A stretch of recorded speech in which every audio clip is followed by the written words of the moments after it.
The endocrine system plays a fundamental role in the relationship between our desire and intention and the direction in which people's interests flow and the ability to manifest. The endocrine system. So we're going to just take a moment now, and I'm offering to everyone to take a moment, and what we're going to do is we're going to find the pituitary gland.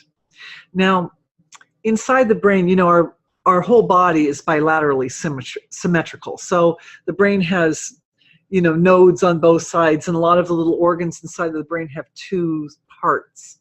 However, the pineal gland and the pituitary gland are single players inside the brain because they're right smack in the middle. So the pituitary gland is right up in the center of the brain. It's really, really right, more even in the center than the pineal gland, because the pineal gland is kind of back, but the pituitary gland is more forward and down. It's right about there. Like if you make a line, let's see, up from your ear, just in front of your ear, just slightly, maybe toward the front edge of the ear and up, and go like that, you'll find your pituitary gland. And that is the master administrator of all the endocrine system. Just taking a moment to intelligently direct our attention to that part of the physiology.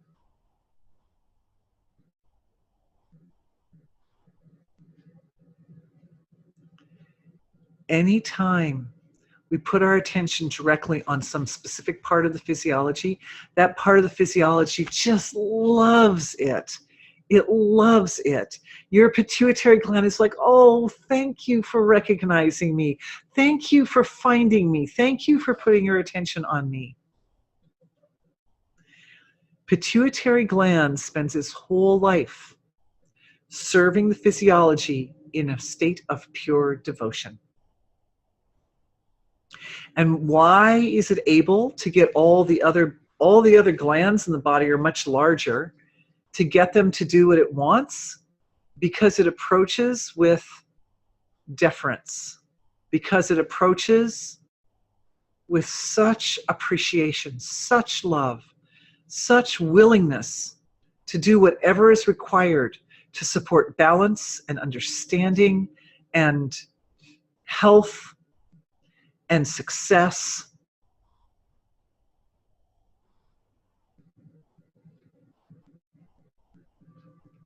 A deeper level of balance is taking place in the physiology between the three main energy centers, the head, the heart, and the gut. So this was important. When we speak of devotion, we're generally speaking of a heart-centered experience or activity. But the reality is that all the parts, and this is where we tie in, we're tying in with the web of life here, is that the web of life has this capability of connecting literally everything and not looking upon any part of the creation as less or more than any other part. So it's helping to clear, this is for the ancestors, or clearing a lot of judgments and like, I want to say analysis, assumptions, clearing assumptions, judgments, expectations, of course, go with that, attachments, assumptions, attachments go with the assumptions. Anyway, this is clearing from the nervous system, from the ancestors. It's going back through the ancestral lines. I'm counting. It looks like we're going back about 1,000 years, almost 1,000 years. Looks like 900, 960, somewhere around there. Different numbers of ancestors for different of us. But the nervous system is restructuring. I wasn't expecting that. I thought we were working with the endocrine system, right? What happened? No. You guys are doing this. Your divine being is running the show, not me. So thank you for allowing me the privilege. And as that happens, Oh, this is nice. As that happens, this very kind of organic, earthy, very familiar, very, there's a lusciousness or a sumptuousness about the personality or the quality of being of the web of life. And that is communicating to the ancestors.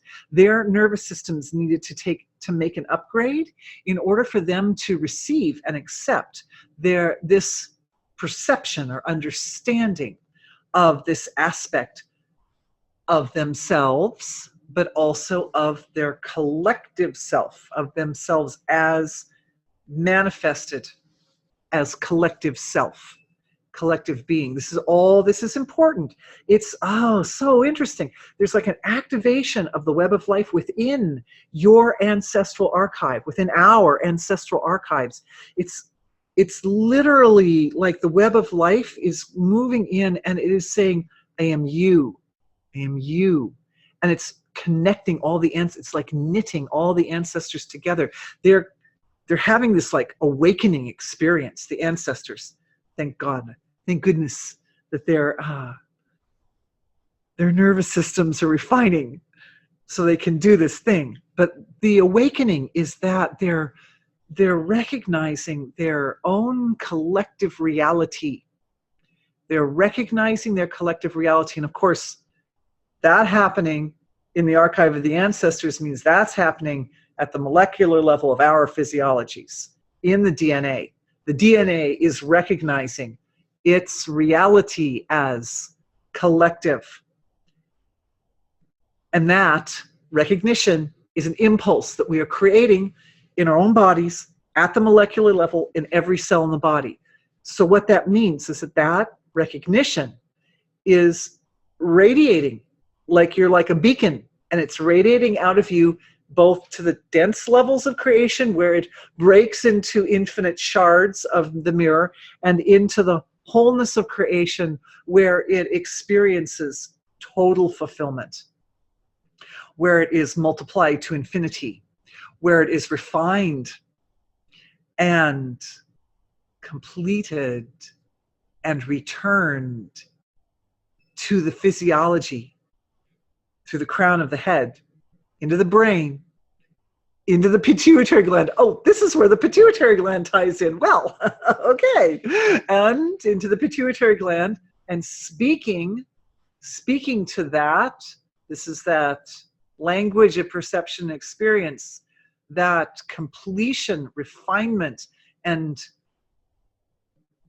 upliftment of that impulse of intelligence in your own being that's radiating from your being at a molecular level is coming back into the body and is speaking to the pituitary gland.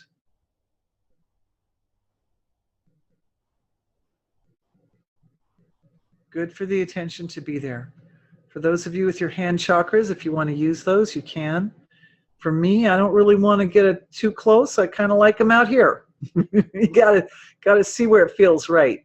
But I can feel from the palms of my hands, I can feel into my pituitary gland. Oh, there it is. Okay. So I'm acting like a tuning fork. The intelligence is making a continuous loop. It is at the molecular level of the physiology, integrating the perception, understanding, and comprehension of one's own self as collective, and at the same time, that is radiating like you're a beacon. It's radiating from every cell in your body, every DNA molecule in your body, to the whole of creation, and being returned to your physiology through the crown of the head into the pituitary gland. And the pituitary gland is getting very enlivened and healed and balanced. And this is creating balance in the endocrine system. It's also creating strength in the endocrine system. A lot of the functions of the physiology are dependent upon hormones, including digestion. Evidently, some hormones are actually involved in the digestive process through the pancreas.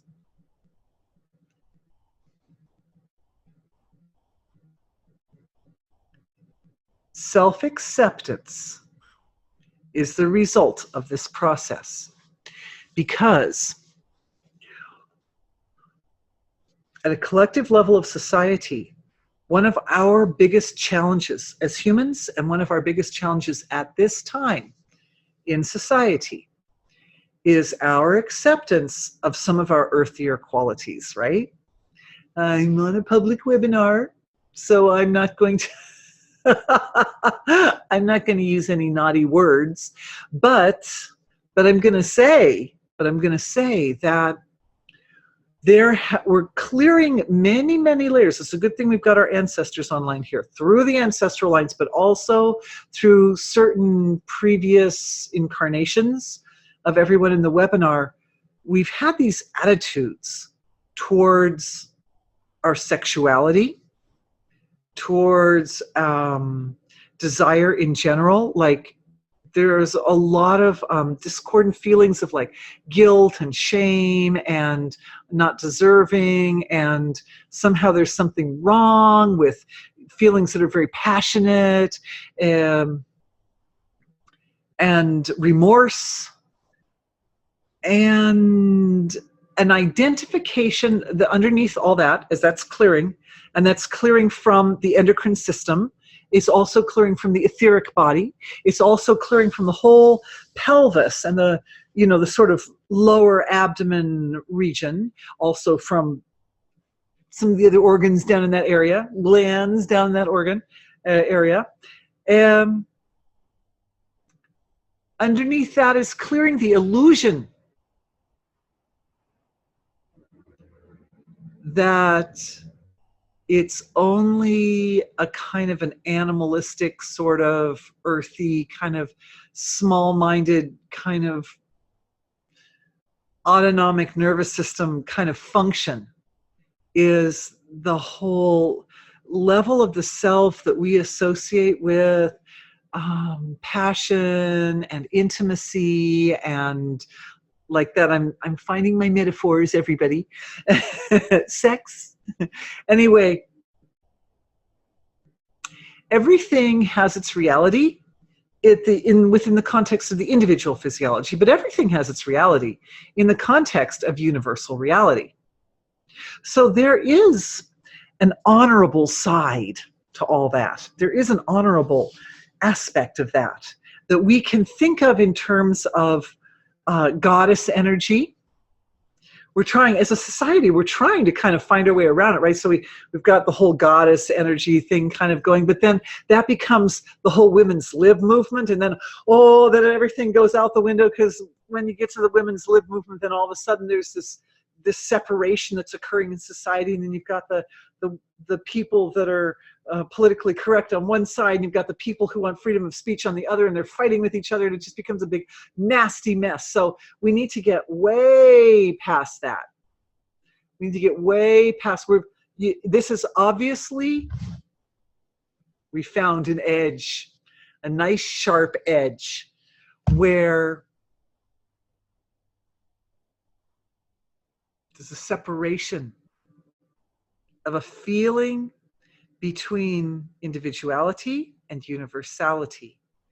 There's a separation. It seems like there's certain aspects of the human condition associated with birth and conception and desire and so forth, which has been so linked, so deeply linked to sin and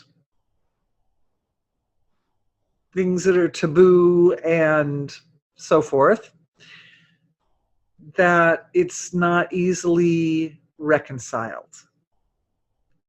So I'm just asking, I'm asking in through. When I say asking, I'm feeling a feeling of my being that has an underlying foundation. We are, thank you, everybody's helping, thank you, I love you guys. Couldn't work if it was just me asking by myself, right? Foundation of devotion. And then under that is, how do we heal? How do we heal this structure in creation so that as it manifests to the superficial level of creation, it comes out in a way which expresses divine intention with perfection. They say there's no perfection in the relative. But you know, there are a lot of things in the relative that come darn close to perfection. There really are. My buddy Nick is one of them.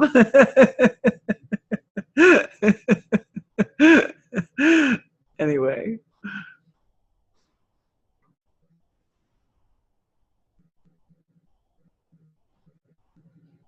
What I'm seeing happening, remember I said before that divine being was lighting up those edges around the shards, around the pieces of incompleted forms of creation. Well, the light is taking on a specific flavor. It's a very, very, very delicate, tender like a newborn baby, delicate like a female infant baby. Even when they're tiny infants, the little boys tend to sometimes come out all, bouncy. They're all different. They're all different. But this tenderness, it's so fine. The light is shining on that edge so very, very fine. Very, like almost shining sort of muted, because the edge itself represents a quality of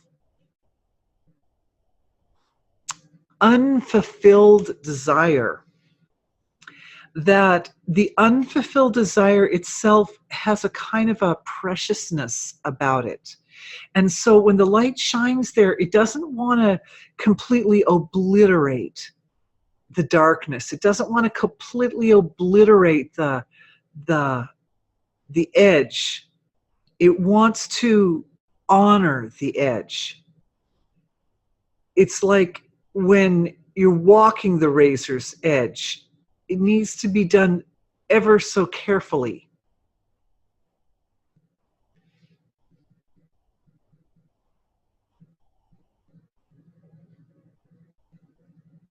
Okay, I'm just going to report what I'm seeing because it doesn't make huge sense to me, but I'm sure you guys will get it.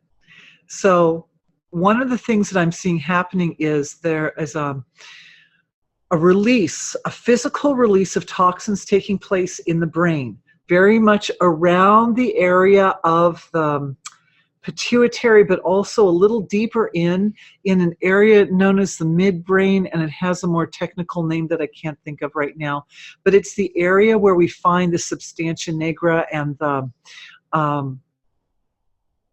ventral tegmental area of the brain. And these two structures, the substantia nigra and the VTA, you can call it, are responsible for producing neurochemicals that are connected to and associated with extremely blissful experience, extremely luscious, extremely physically satisfying, amazing experience.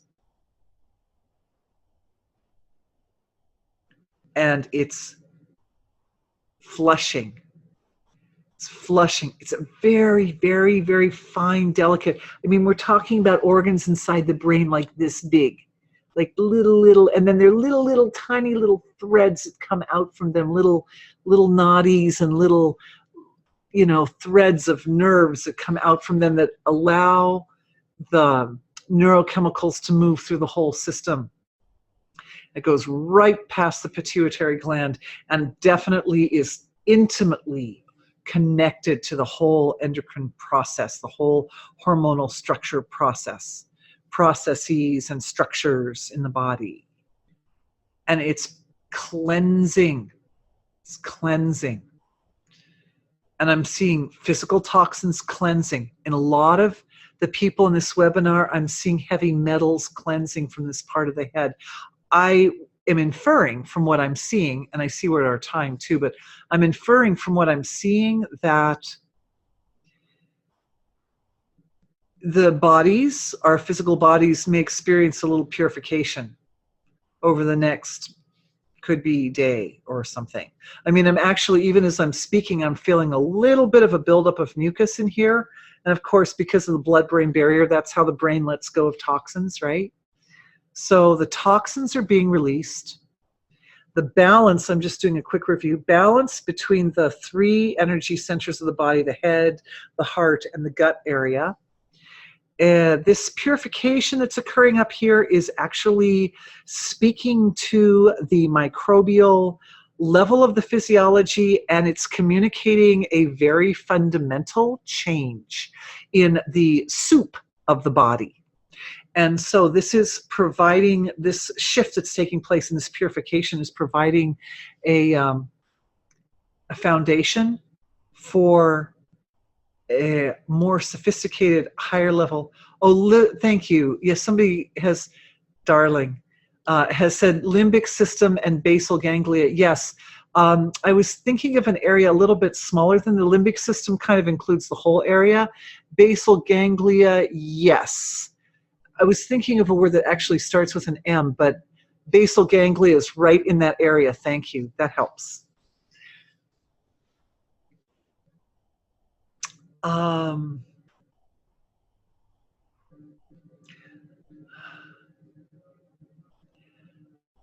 I suggest that everyone give a big thank you to your pituitary gland for the role that it played in today's healing session. And a softest, most loving thank you to the web of life, which holds us ever in its embrace and connects us ever to everything, and is the very life of all connections inside the body. And this sort of organic earthiness that is responsible for the quality of what I feel to be the personality of the web of life, or at least some defining characteristic of it, because it's this totally abstract thing, is intimately connected to the nature of the intelligence of the endocrine system.